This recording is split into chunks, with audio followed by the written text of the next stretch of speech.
Salamat sa pagsama niyo, Dok. Hindi ko na alam gagawin ko kanina eh. Wala nga naman, kuya. Malayo pa babae niyo? Doon pa po banda.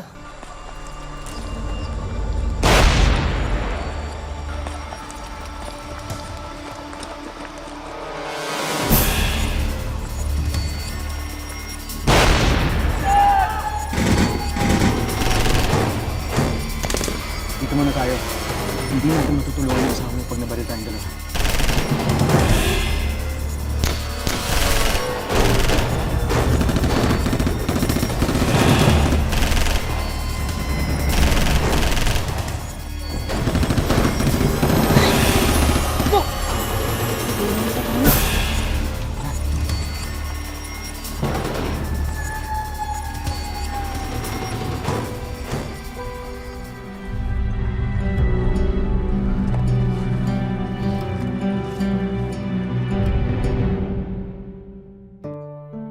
Marami ang nangangarap na maging doktor.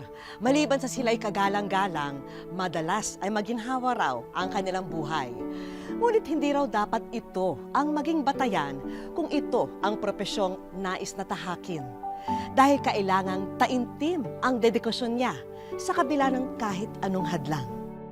Dapat magampanan niya ang sinumpaang tungkulin na maglingkod sa kapwa at mapabuti ang kalagayan at madugtungan ng buhay ng bawat pasyente. Magandang hapon po mga kapuso, ako po si Vicky Morales at ito ang Wish Ko Lang. Doc Dalby, sabi ko sa inyo, maninibago kayo sa lugar na to. Ang problema, Doc. Sanay naman si Mami sa mga ganitong lugar eh. Oo nga, halos ganito rin sa probinsya namin. Dito po yung daanan.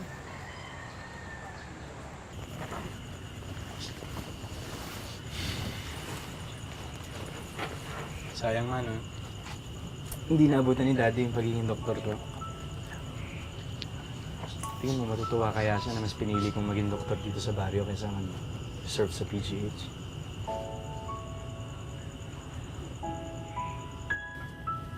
Dalvi, cum laude ka sa UP. Kahit saang ospital ka mag-apply, tatanggapin ka nila. Pero, mas pinili mo yung maglingkod. Yung tumulong sa mga nangangailangan. Ganun din ang daddy mo, di ba? Anak, sigurado ako na kung buhay ang daddy mo, magiging very proud siya sa'yo.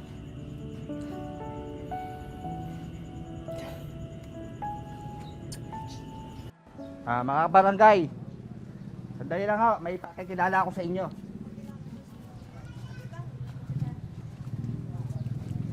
Magandang araw po.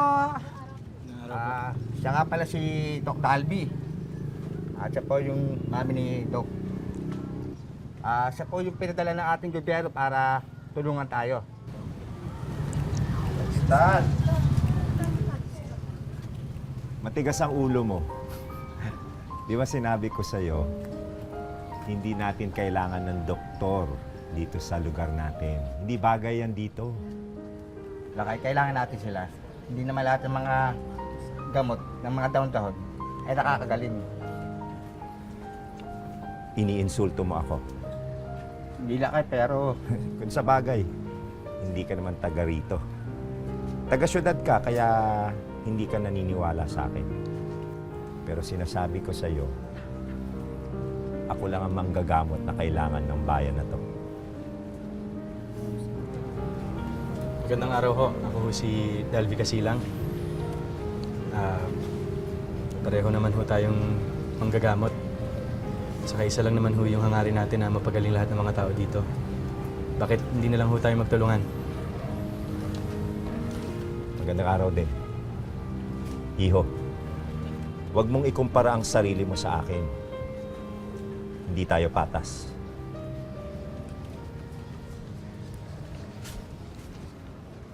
Hello, Doc! Gusto mo po kayo? Buti naman. Ano pangalan mo? Paing po. Nandito ka lang pala, bata ka. Kanina pa kita hinahanap. Ay,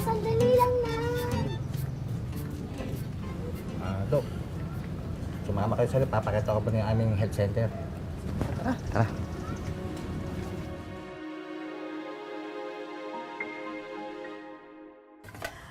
Alam mo anak, kaya ayaw niya sa'yo kasi mawawalan siya ng lugar dito sa baryo kapag tinanggap kayo ng mga tao. Pero sa isang banda kasi parang hindi mo rin sila masisisi kasi ang dami na daw nagpunta dito ng mga taga-syudad. Tutulungan sila, bibigyan ng kung ano-ano pero lolokohin lang, kakamkamin lang yung mga ari-arian nila. Tsaka isa pa nahihirapan din yung mga taong pumunta sa clinic lalo na kapag may mga humaharang na iba kagaya nila kay. Sabi kasi ni Benny may mga ilan daw na gusto magpa-check up, gusto magpatingin, magpagamot. Kaya lang natatakot sila kasi kakunti lang sila. Mas marami yung ayaw kaya natatakot na baka pagtulungan sila ng lahat. Ano yun, parang peer pressure ng community. Alam mo, ang daddy mo noon, ayaw na ayaw sa kanya ng mga kaibigan ko at ng mga kamag-anak ko. Kaya ginawa niya, kinaibigan niya yung mga kaibigan ko at yung mga pinsan ko. At alam mo, nung malapit na siya sa mga kamag-anak ko, sila na mismo ang nagsabi sa mga magulang ko na tanggapin siya. So, ang ibig mong sabihin, dapat kaibiganin ko muna yung mga tao dito sa lugar na to. Para later on, makumbinsi ko sila magpagamot sa akin. Tama, ganun ang gagawin ko. Kumain na tayo. Halika na. Sige po.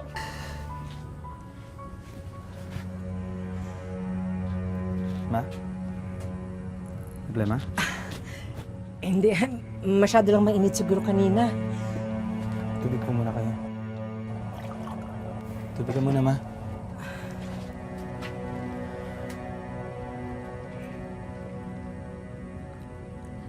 Okay ka lang, Ma?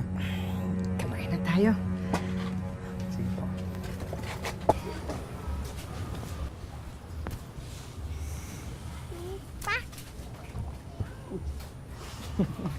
Ano to? Sorry po. Ito. Laruan ko po. Papangalan mo? Ako po si Paeng. Ako po yung naghilong sa inyo. Yung bagong dating niyo po. Ikaw nga.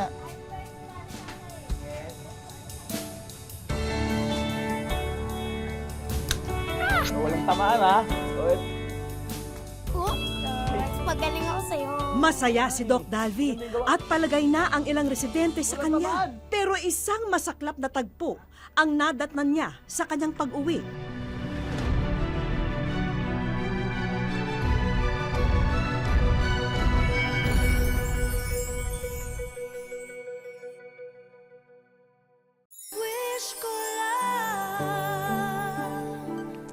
Nadestino si Dr. Dalvi sa isang malayong baryo sa Ilocos at isinama na rin niya ang kanyang ina para patuloy siyang maalagaan habang ginagawa ang kanyang mga tungkulin.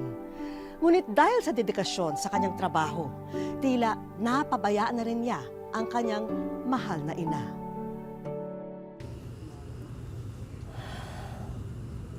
Ma, okay ka lang?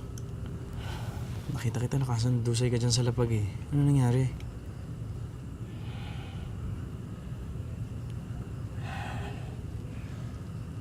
Tama na lahat ng daan ko. Nahirapan na akong huminga. Anak, sorry ha. Kung nag-alala ka sa akin. Ma, ako dapat mag-sorry sa'yo. Inuuna ko yung kalusugan ng iba pero yung sa kalusugan ng pamilya ko napapabayaan ko. Pakiramdam ko wala akong kwentang anak. Wala kang kasalanan. Tinago ko kasi sa'yo kasi ayoko lang na mag-aalala ka sa akin. Hindi naman pwede yun, Ma. Hindi ko alam gagawin ko pag may nangyari sa inyo. Ma, gusto mo ba mag-resign na lang ako? Hindi na lang tayo sa atin.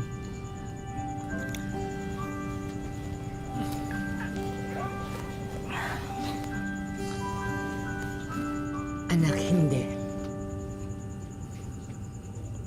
Importante ang gawain mo dito. Ang tungkulin mo sa lugar na ito.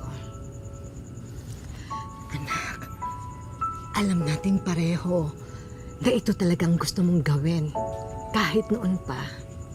At tandaan mo, anak, ito ang misyon na gusto ng Panginoon para sa iyo.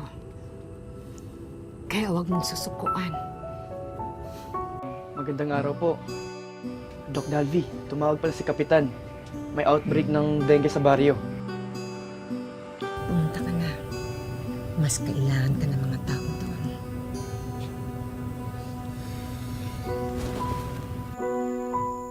Sabi ng magulang, bigla na lang nilagnat yung bata eh. Unang araw pa lang ho to ng lagnat. Kung dengue ho to, lalabas ho yung mga rashes niya baka bukas. Kailangan pupunan natin ng blood sample. Itatakbo ko na sa City Hospital. Huwag ko kayo matakot. Kukunan ko lang ho siya ng dugo para makasiguro tayo kung anong talagang sakit niya. Umalis na kayo. Hindi namin kayo kailangan. Mukhang dengue ho ang sakit ng bata, pero kailangan namin makasiguro. Hindi namin kailangan ang tulong ninyo.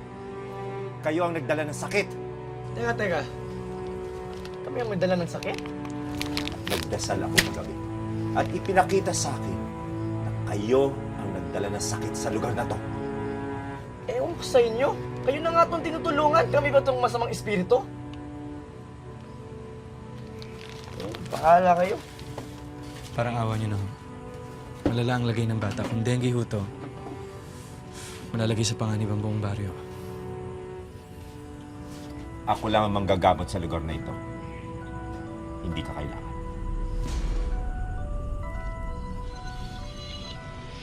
Eh di kung ayaw nila magpagamot sa atin, hindi bahala sila. Hindi naman tayo mamamatay, di ba? Hindi naman pwedeng ganoon. Responsibilidad natin sila bilang mga doktor. Eh ano naman gagawin natin kung ayaw nilang mapagamot sa atin? Okay. Let's try to focus here. Medyo nagiging malapit na ako dun sa mga magulang ng ibang mga batang nakakalaro ko. Ngayon, kailangan natin silang makumbinsing magpa-blood test. At paano mangyayari yun? Nakita mo naman yung bata kanina kung paano mag-freak out nung nakita niyang karayom, di ba? Isa lang. Isang bata lang ang kailangan natin makumbinse para makapagpagamot sa atin. Kapag umayos yung kondisyon niya, malaki ang tsansa na maniwala na yung mga tao na nandito sa atin. Dok, O bakit? si Frank po may sakit. Ha?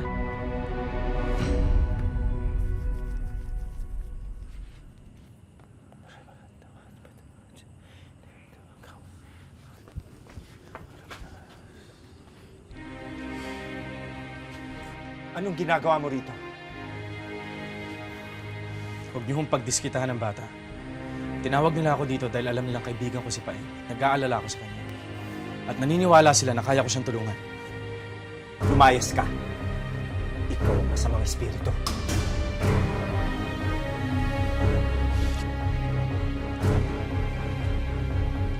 Hindi mo siya ilalabas rito. Hindi ho kayo umalis daraanan ko. Mapipilitan ako saktan kayo.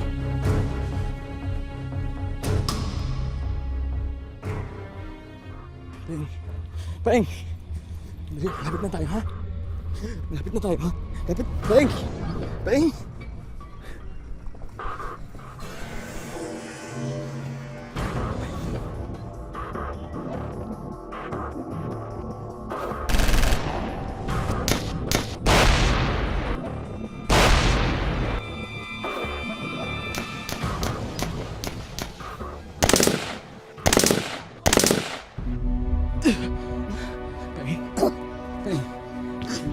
Paeng, sandali. Sandali. Paeng. Paeng. Paeng. Sorry. Easy, Paeng. Paeng. Paeng. Easy. Paeng.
Hindi ka ba pupunta sa libing ng kaibigan mo?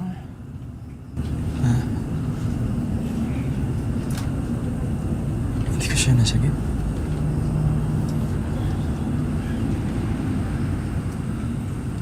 Wala akong kwentang doktor. Hindi totoo yung sinasabi mo. Sige. Mas mabuti pa nga siguro na bumalik tayo ng Maynila kung ganyan talagang iniisip mo. Kalimutan mo na yung mga bata na kagaya ni Paeng na pwede ding mamatay dahil wala silang doktor na gagamot dito sa lugar nila.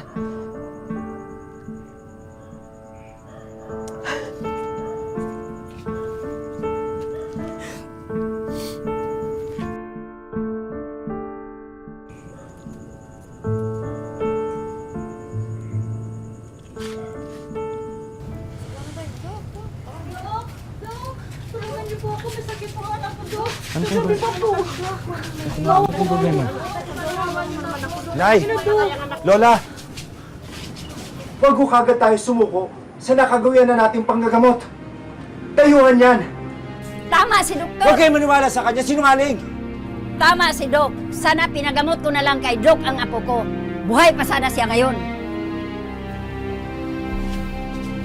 Hindi ho kaya ng nakagawian yung sakit na to.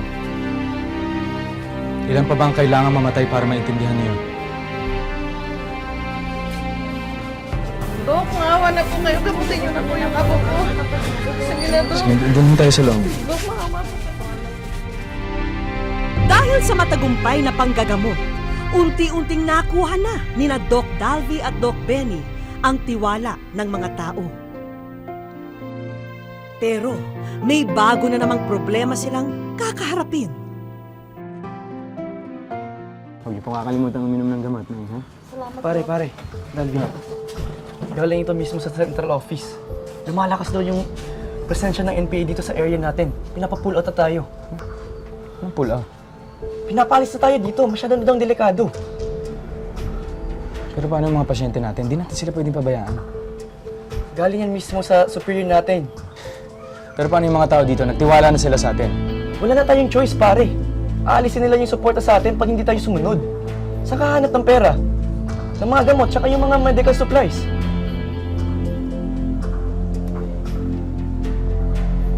Hindi ako alis. Hindi ko pwedeng iwan ang mga tao dito. Hindi ko sila pwedeng pabayaan. Bahala ka kung gusto mo magpakabayani, basta ako sisibat na ako dito.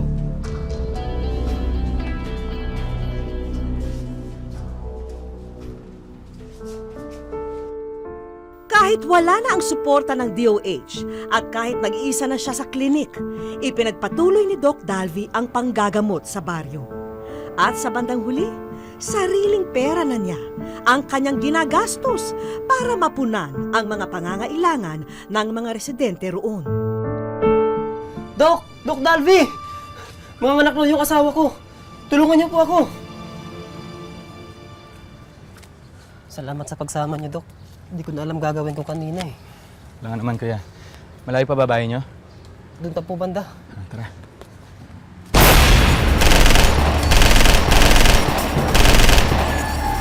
Dito muna tayo. Hindi natin matutulungan yung asawa ko.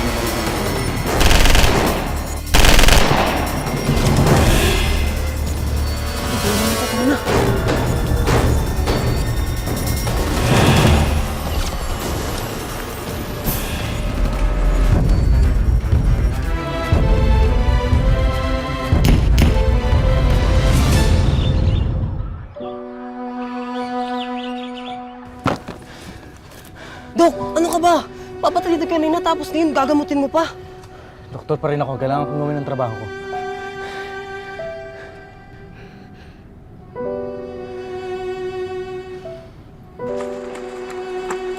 Nasa kamay!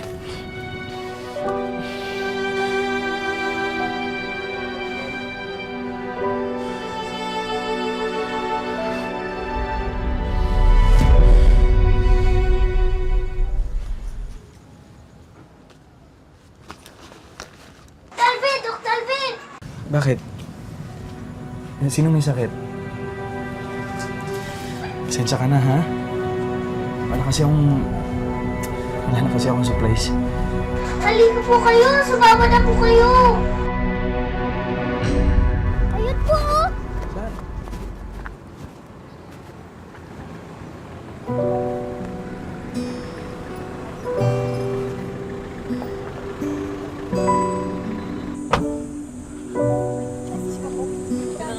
Yan araw. Doc, good news. Binalik rin ng DOH ang supporter nila sa'yo. Uy! Doc, pa nga pala. Andiyan na lahat ng mga medical supply.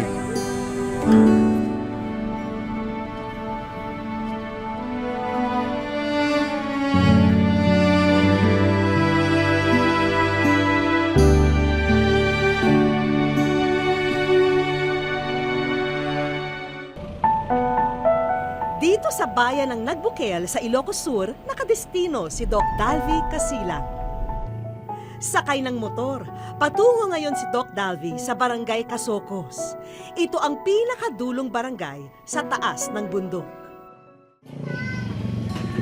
Tuwing darating si Doc Dalvi rito, sa ilalim ng puno na ito nagpupunta ang mga residente. Magpapatingin na kasi sila sa kanya. Pagdating sa area, marami kaming nakita na mga batang malnourished, so maliliit sila, magagaan, tapos may mga tao na may sakit na hindi nila alam na meron pala sila nung karamdaman na yon, tulad ng tuberculosis. Merong mga tao dito na stroke na lang bigla, hindi nila alam na may hypertension at diabetes pala sila. Binisita ni Doc ang kakasilang pa lamang na si Marinel. Si Doc Dalvi ang nagpaanak kay Baby Mark.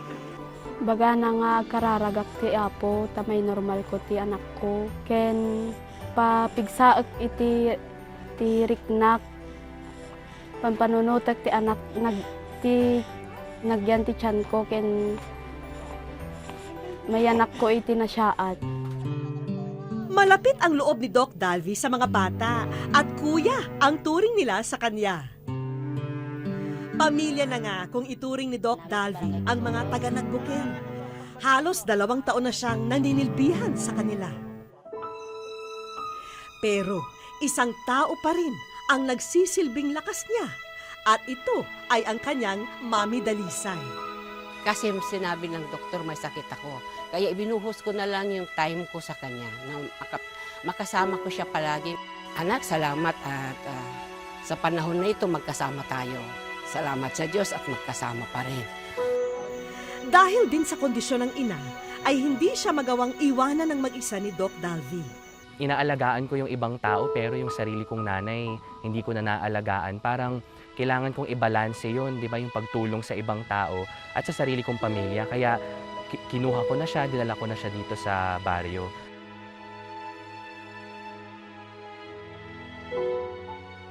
Maraming salamat na bigyan mo ako ng chance para gawin yung life story mo dito sa Wish Ko Lang. It's truly inspiring. Wish ko lang. Isang normal na araw lamang ito ng pagbisita sa komunidad para kay Doc Dalvi at ng kanyang nurse. Sa pagkakataong ito, kasama rin nila ang kanyang ina. Hello po.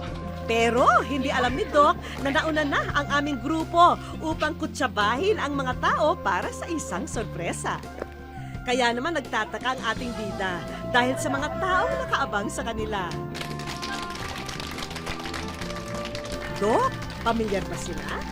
Ilan lamang sila sa natulungan mo sa Nagbukel na nais magpasalamat sa inyo. Dahil sa iyo, Doc, naging malusog ang anak ko. Ikaw ang nagbigay sa akin ng pag-asang mabuhay. Salamat, Doc, dahil dyan, ikaw ay nasa wish ko lang. Nakaka-overwhelm.